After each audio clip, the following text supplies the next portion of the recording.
وعلى آله وصحابه المتعذبين بعذابه أما بعد أعوذ بالله من الشيطان الرجيم بسم الله الرحمن الرحيم ولا تقولوا لمن يقتل في سبيل الله أموات بل أحياء ولكن لا تشعرون.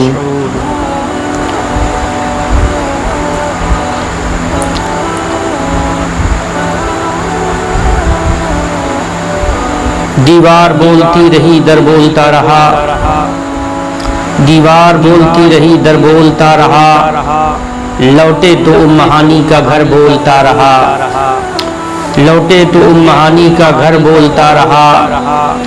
آئے گئے سرکار کئی بار عرش پر، آئے گئے سرکار کئی بار عرش پر، سدرہ پہ جبرائیل کا پر بولتا رہا، سدرہ پہ جبرائیل کا پر بولتا رہا.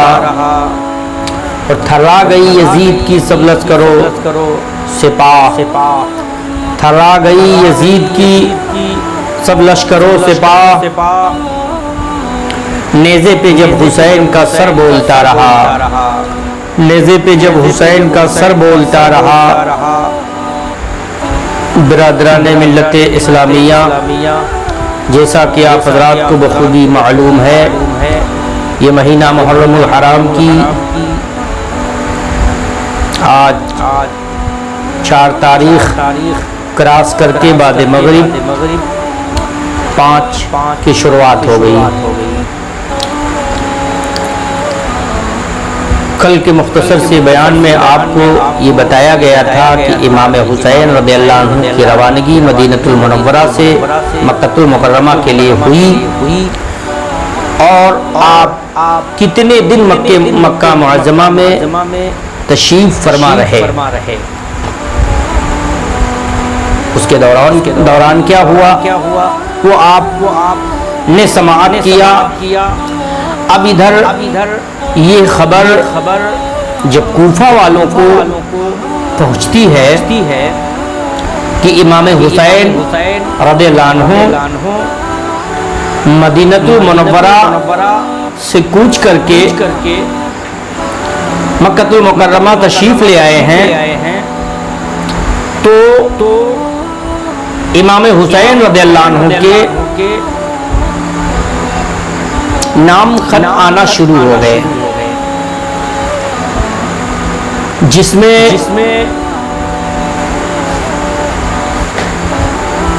اکثر و بیشتر جو خط آتے تھے وہ کوفہ کے رئیس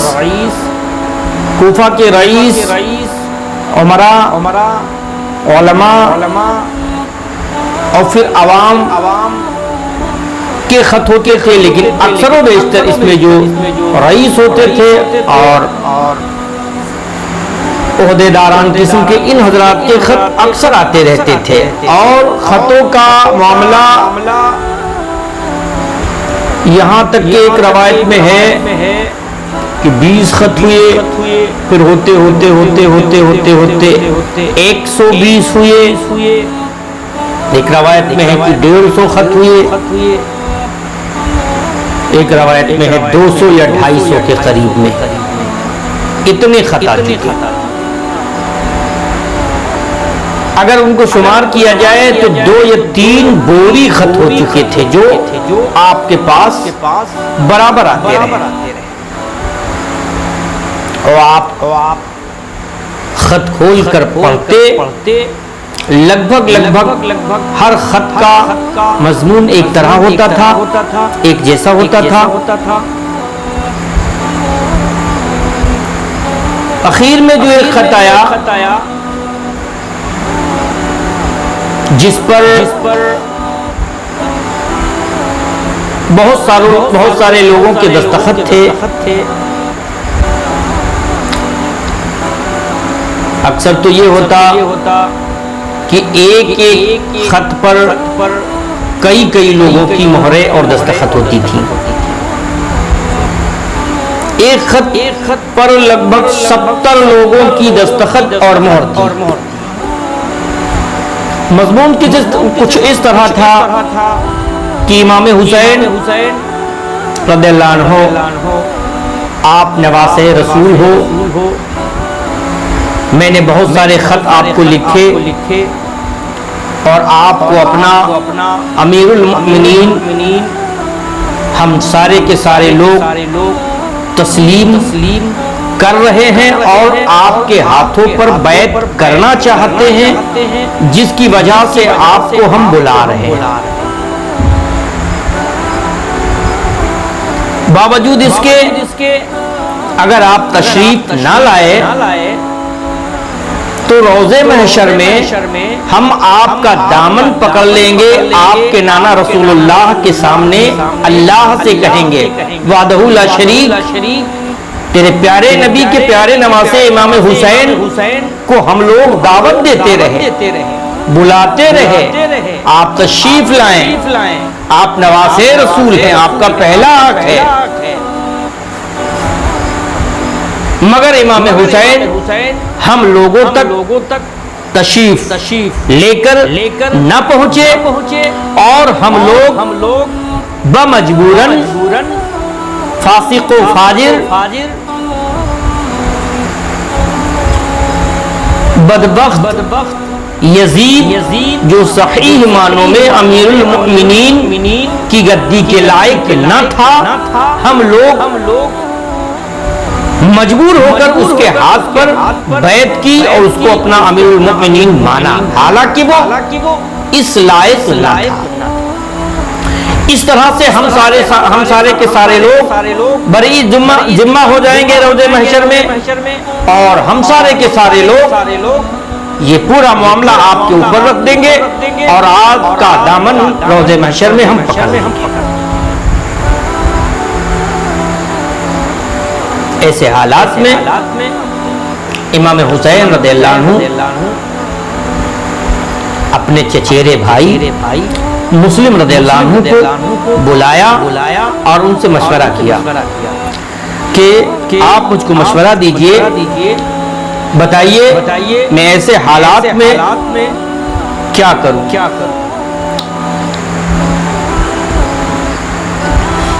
کہا بھیا حسین، آپ بہتر مجھ سے اچھا جانتے ہو، کوفہ والوں کو بتانے کی کوئی ضرورت نہیں ہے،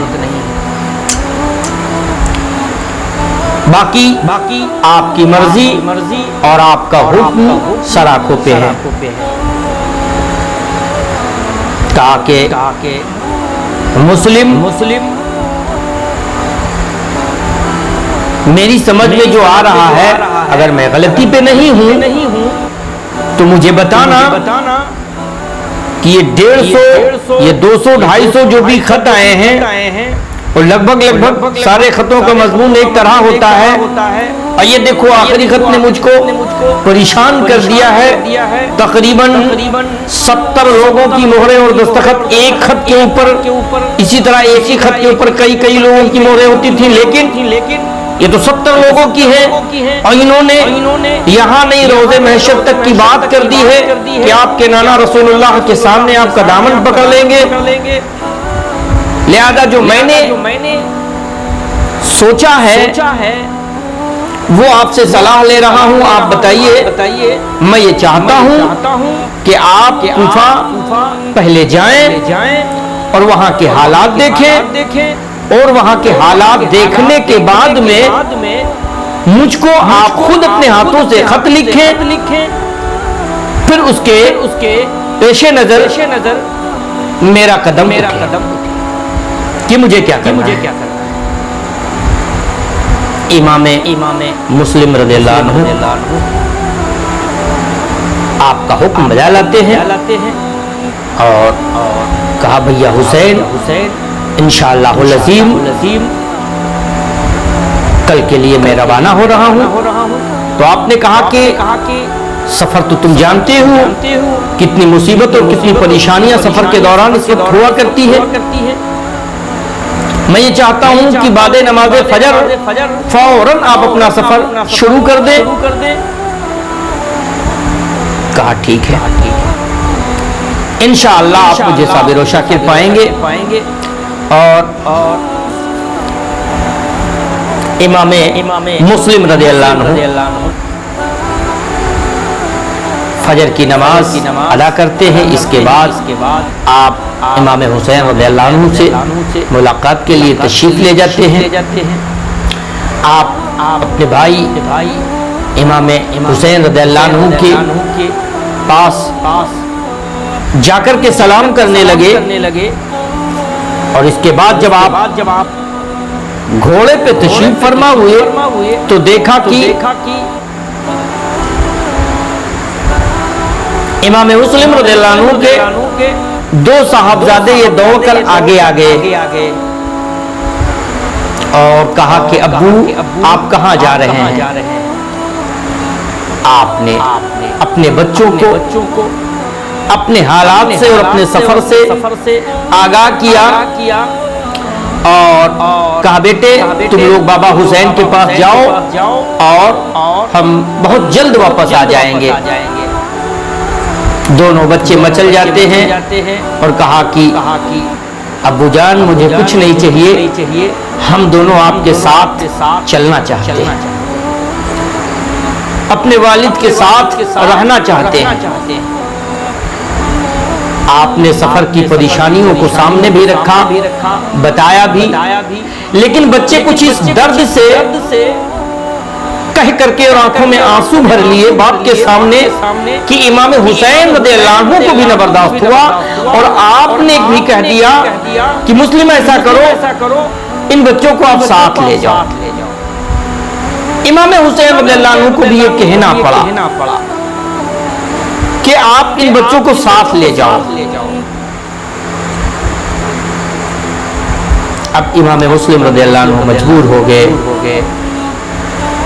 بچوں نے یہاں تک کہا کہ ابو راستے میں جب مجھے پیاس لگے گی تو میں پانی نہیں مانگوں گا, کوئی کھانے والی چیز راستے میں دکھی تو اس کھانے والی چیز کا مطالبہ ابو میں آپ سے نہیں کروں گا, بس آپ اپنے سے مجھ کو جدا نہ کیجئے. بچوں کی عمر ایک روایت پہ ہے کہ ایک بچہ 5 سال کا, ایک بچہ 6 سال کا, ایک روایت پہ کہ ایک بچہ 6 سال کا اور ایک بچہ 8 سال کا. بہرحال یہ دونوں بچے مسلم رضی اللہ عنہ اپنے آگے سواری پر بٹھا لیتے ہیں اور ساتھ میں لے کر چل پڑے. اب اس وقت سفر میں جو دقتیں اور جو پریشانیاں ہوتی تھیں یہ زبان سے تو ہم بیان نہیں کر سکتے, ان کو اچھی طرح سے وہی محسوس کر سکتا ہے اور وہی اس وقت کے سفر کی پریشانیوں کو احساس کر سکتا ہے جس کے ساتھ کبھی ایسا واقعہ گزرا ہوگا یا ایسے حالات میں کبھی وہ پھنسا ہوگا. وہ زمین جو ہوتی تھی کہیں تو ریتیلی پہاڑ کے ٹیلے نظر آتے, کہیں وہ زمین کنکریلی ہوتی تھی تو کہیں صرف ریت ہی ریت کے ٹیلے نظر آتے تھے. اور اسی وقت اگر ہوا چلنے لگے, اگر ہوا مخالف ہو تو وہ اٹھا کر ریت آنکھوں میں بھرنے لگتی ہے اور دھوپ الگ سے جھلساتی ہے. بہرحال یہ چھوٹے چھوٹے بچے سفر کی پریشانیاں کہاں تک اٹھاتے. تھوڑی دیر میں یہ پھول کی کلی مرجھا کر کے بالکل سر نیچے کر لیتے ہیں. ان کی زبان کہیں اس طرف اور کہیں اس طرف چپک جاتی ہے منہ کے اندر اور ایک ہونٹ دوسرے پہ جب رکھ دیتے ہیں تو پیاس کی شدت میں منہ اندر سے اتنا سوکھ چکا تھا کہ ہونٹ چپک جاتے ہیں, ہونٹ جلدی کھلتے ہی نہیں ہیں, ایک دوسرے سے چپک جاتے ہیں. دھوپ اپنا اتنا اثر جمائے ہوئے ہے اس وقت کہ سر پر لگ رہا ہے کہ گرم کوئی اولے پھینک رہا ہو اور ہوا جو ریت لالا کر کے سر کے بالوں میں اور چہروں میں اور آنکھوں میں بھر رہی تھی. چھوٹے چھوٹے بچے اپنے ہاتھ اٹھا کر کے